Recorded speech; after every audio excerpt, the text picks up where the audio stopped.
wrote, "When we say that he, Jesus Christ, our teacher, was produced without sexual union, was crucified and died and rose again, and ascended into heaven, we propound nothing different from what you believe regarding those who you esteem sons of Jupiter." In a different writing, Justin Martyr said, "He was born of a virgin, except this in common with what you believe of Perseus." It's obvious that Justin and other early Christians knew how similar Christianity was to the pagan religions. However, Justin had a solution. As far as he was concerned, the devil did it. The devil had the foresight to come before Christ and create his characteristics in the pagan world. Fundamentalist Christianity, fascinating. These people actually believe the world is 12,000 years old. Swear to God. I actually asked one of these guys, okay, dinosaur fossils. He says, dinosaur fossils? God put those here to test our faith.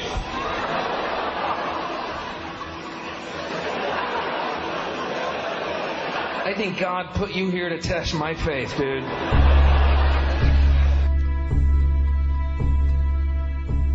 The Bible is nothing more than an astrotheological literary hybrid, just like nearly all religious myths before it.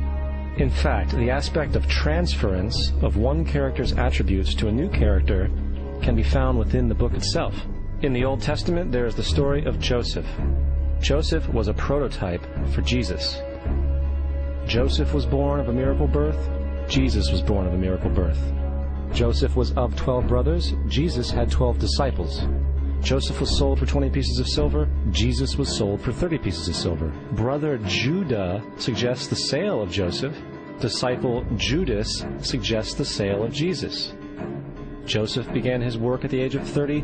Jesus began his work at the age of 30. The parallels go on and on. Furthermore, is there any non-biblical historical evidence of any person living with the name Jesus, the son of Mary, who traveled about with 12 followers, healing people and the like? There are numerous historians who lived in and around the Mediterranean, either during or soon after the assumed life of Jesus. How many of these historians document this figure? Not one. However, to be fair, that doesn't mean defenders of the historical Jesus haven't claimed the contrary. 4 historians are typically referenced to justify Jesus' existence. Pliny the Younger, Suetonius, and Tacitus are the first 3. Each one of their entries consists of only a few sentences at best, and only refer to Christus or the Christ, which in fact is not a name but a title. It means the Anointed One. The 4th source is Josephus, and this source has been proven to be a forgery for hundreds of years. Sadly, it is still cited as truth. You would think that a guy who rose from the dead and ascended into heaven for all eyes to see and performed the wealth of miracles acclaimed to him would have made it into the historical record. It didn't, because once the evidence is weighed, there are very high odds that the figure known as Jesus did not even exist.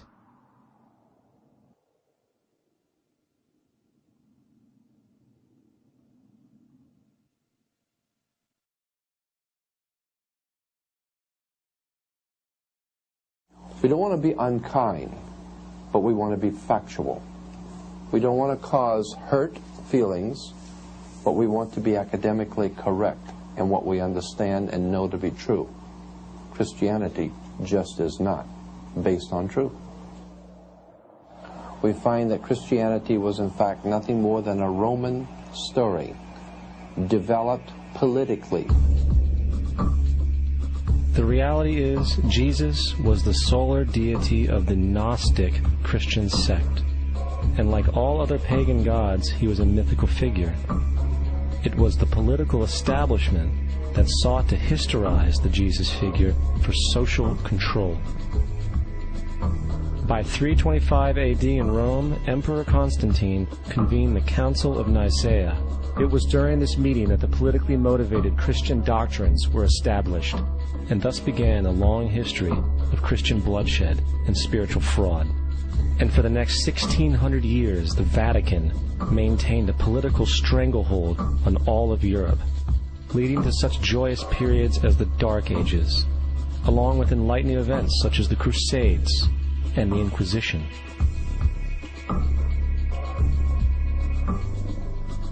Christianity, along with all other theistic belief systems, is the fraud of the age. It serves to detach the species from the natural world, and likewise each other. It supports blind submission to authority. It reduces human responsibility to the effect that God controls everything, and in turn awful crimes can be justified in the name of a divine pursuit. And most importantly, it empowers those who know the truth, but use the myth to manipulate and control societies. The religious myth is the most powerful device ever created and serves as the psychological soil upon which other myths can flourish.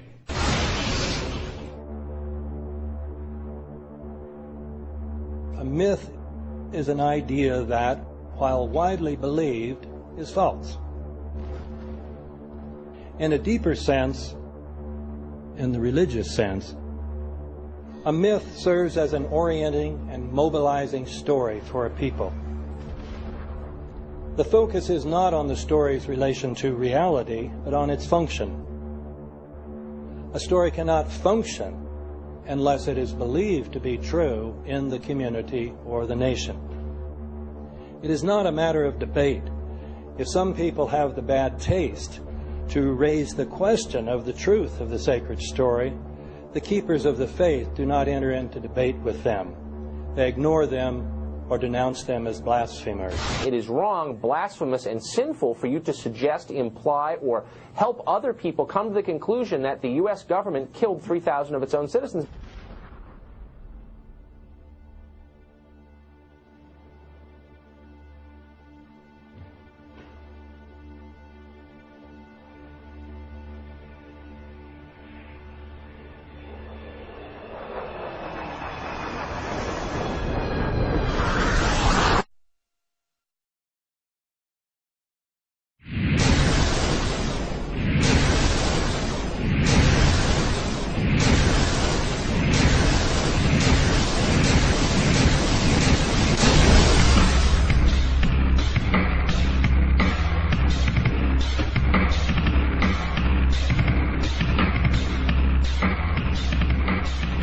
As if a demolition team set off when you see the old demolitions of these old buildings. It looks like one of those scenes of an old building being purposely dynamited and blown up. Anybody who's ever watched a building being demolished on purpose knows that if you're going to do this, you have to get at the under-infrastructure of the building and bring it down. The way the structure is collapsing, this was the result of something that was planned. It's not accidental that the first tower just happened to collapse and then the second tower just happened to collapse in exactly the same way.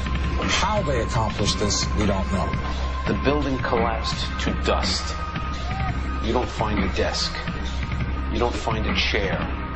You don't find a telephone, a computer. The biggest piece of a telephone I found was half of the keypad, and it was about this big. What happened to the concrete? The concrete was pulverized from river to river. There was dust powder 2-3 inches thick. The concrete was just pulverized. Reminiscent of those pictures we've all seen too much on television before, when a building was deliberately destroyed by well-placed dynamite to knock it down. If they had detonated, they were planned to take down a building. I heard a second explosion. There was a heavy-duty explosion. Then there was those secondary explosions and then the subsequent collapses. An explosion blew and it knocked everybody over. To me, it sounded like an explosion. It sounded like gunfire.